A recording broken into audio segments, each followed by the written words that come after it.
इतने विशाल और अनंत ब्रह्मांड की रचना कैसे हुई? क्या इसे ईश्वर ने बनाया है? क्या ये बिग बैंग की वजह से बना है? हमारे पास बहुत से तत्व हैं। अगर हम इसे तथ्यों के आधार पर कहें तो बिग बैंग की बात सही लगती है, परंतु अगर यह कहा जाए कि इस असीम और अनंत ब्रह्मांड के पीछे एक ऊर्जा या बुद्धि का हाथ है तो इस बात से भी नकारा नहीं जा सकता। आइए जानने की कोशिश करते हैं कि ब्रह्मांड की रचना कैसे हुई और इसके पीछे विज्ञान के तर्क क्या हैं। आप ब्रह्मांड की रचना के पीछे का विज्ञान जानते हैं। दुनिया भर के धर्म अपनी अपनी व्याख्याएं देते रहे हैं, जिन्हें आमतौर पर एक खास मकसद से सुनाया जाता है।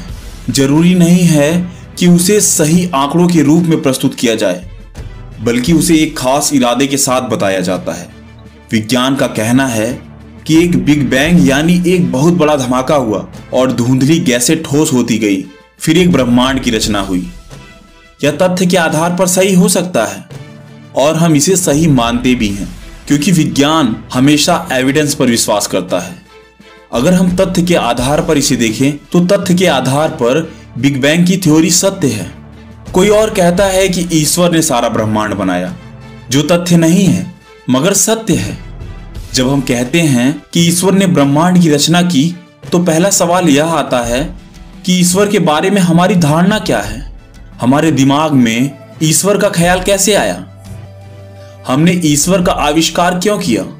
सिर्फ इसलिए क्योंकि हमारे पास ब्रह्मांड के निर्माण के लिए कोई स्पष्टीकरण नहीं था। तो आखिर जो सारा ब्रह्मांड हम देख रहे हैं उसे किसने बनाया होगा? इसका सबसे सरल स्पष्टीकरण यह है कि दुनिया से परे कोई चीज है जिसने इस ब्रह्मांड को बनाया है। आपने और मैंने इस धरती को तो बनाया नहीं, यह बिल्कुल स्पष्ट है। फिर इसे बनाया किसने? क्योंकि हम इंसान हैं तो हमने यह सोच लिया कि वह कोई बहुत बड़ा इंसान होगा। अगर आप कोई जानवर होते तो आपको लगता कि उसके पीछे किसी बहुत बड़े जानवर का हाथ होगा। क्योंकि आप खुद मनुष्य हैं, इसलिए आप ईश्वर को एक मनुष्य के रूप में देखते हैं। ऐसा ही होता है ना हमारे साथ। हम जब भी भगवान की कल्पना करते हैं तो भगवान की कल्पना हम एक मनुष्य रूप में करते हैं। चलिए मान लीजिए अगर आप चींटी होते तो ईश्वर के बारे में आपका विचार एक बड़ी चींटी जैसा होता। तो कहीं ना कहीं यह आधार तो सत्य है कि इस ब्रह्मांड की रचना ईश्वर ने की है। तो ईश्वर को हम जो भी रूप देते हैं वह हमारी मानवीय बुद्धि है, मगर मुख्य रूप से हम यह स्वीकार करते हैं कि दुनिया से परे कोई ऐसी चीज है जिसने इस ब्रह्मांड की रचना की है। इसमें कोई संदेह नहीं है। मगर वह इस दुनिया से परे चीज है क्या? इसे लोग अपने तरीके से समझाने की कोशिश करते हैं, मगर आज तक कोई समझा नहीं पाया और उसे समझाया भी नहीं जाना चाहिए। क्योंकि अगर आपने इसे समझ लिया तो इसका मतलब ब्रह्मांड का अस्तित्व ही खत्म हो गया। ब्रह्मांड मतलब अनंत, जिसे हम कभी समझ ही नहीं सकते। जितना ब्रह्मांड को समझा जाए उतना कम है। जितना हम ब्रह्मांड के नजदीक जाते जाएंगे ब्रह्मांड उतना विशाल होता जाएगा। हमसे परे किसी ऐसे आयाम ने इसे बनाया है, किसी ऐसी ऊर्जा ने इसे बनाया है। तो यह बात तो साबित हो जाती है कि हमसे परे किसी अन्य आयाम ने इसे बनाया है।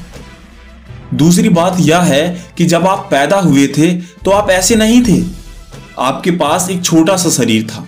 फिर यह शरीर इतना बड़ा कैसे हुआ? इसका निर्माण अंदर से होता है या बाहर से? इसका वास्तव में जवाब है अंदर से। आप भोजन के रूप में कच्चा माल इसे दे रहे हैं, मगर चाहे आप कुछ भी खाएं वह भोजन इंसान बन जाता है।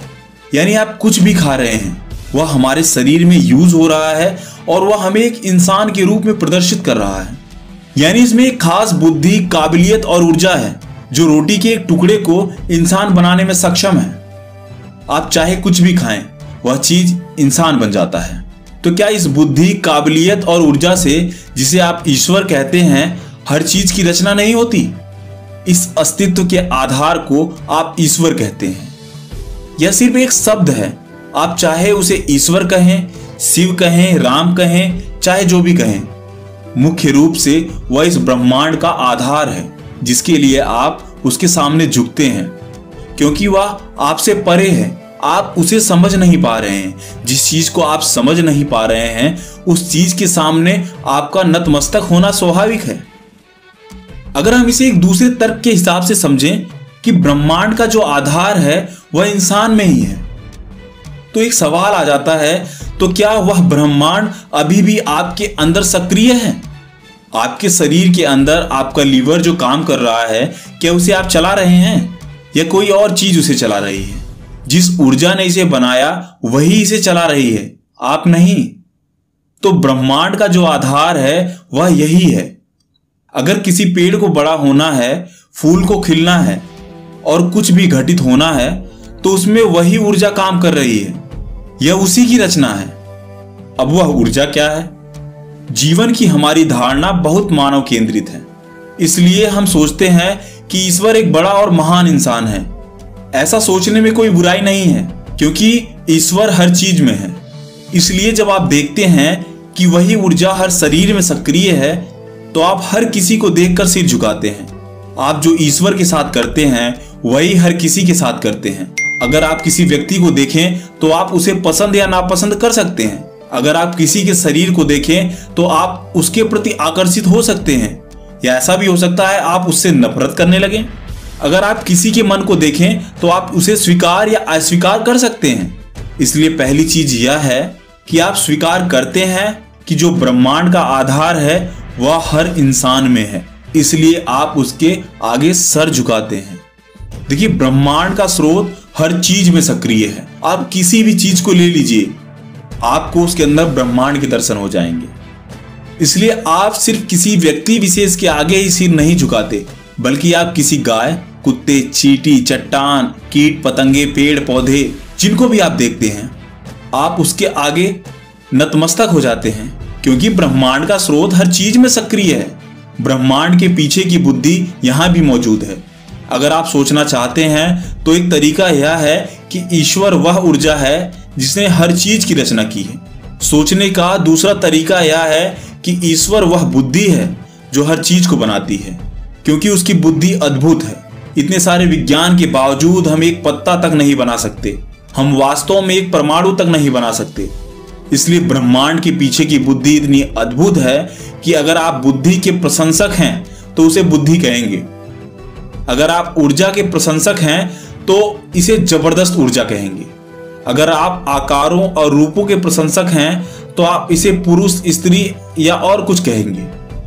तो बात यह है कि आपके बोध से परे एक आयाम, बुद्धि और ऊर्जा है जो हर चीज को चला रही है, मगर वही ऊर्जा, बुद्धि और काबिलियत आपके अंदर भी है, इसलिए वह आपके बोध के परे भी नहीं है। अगर आप चाहें तो उसका अनुभव कर सकते हैं, मगर उसे समझा नहीं सकते। व्याख्याएं मूर्खतापूर्ण हैं। व्याख्याएं और दलीलें अपने अहम को संतुष्ट करने के लिए होती हैं, मगर उसका अनुभव करने में हर इंसान सक्षम है। यानी जो लोग ये दलीलें दे रहे हैं कि ब्रह्मांड का निर्माण इस प्रकार हुआ है, तो यहां आपको यह जान लेना आवश्यक है कि ब्रह्मांड का निर्माण किसी दूसरे आयाम की ऊर्जा से हुआ है, और यह ब्रह्मांड इतना जटिल है जिसे समझ पाना मुश्किल ही नहीं, नामुमकिन है। तो यह कहना सर्वथा सत्य होगा कि इस ब्रह्मांड की रचना ऊर्जा से हुई है। इस ब्रह्मांड की रचना के पीछे एक एनर्जी है। इस ब्रह्मांड की रचना के पीछे एक ऐसा आयाम है जिसे अभी विज्ञान नहीं समझ पाया है। तो आज की वीडियो में बस इतना ही। आशा करता हूं आपको वीडियो पसंद आया होगा। पसंद आया है तो लाइक करें, शेयर करें और हाँ, चैनल को सब्सक्राइब करना ना भूलें। मिलते हैं अगले वीडियो में, तब तक के लिए नमस्कार।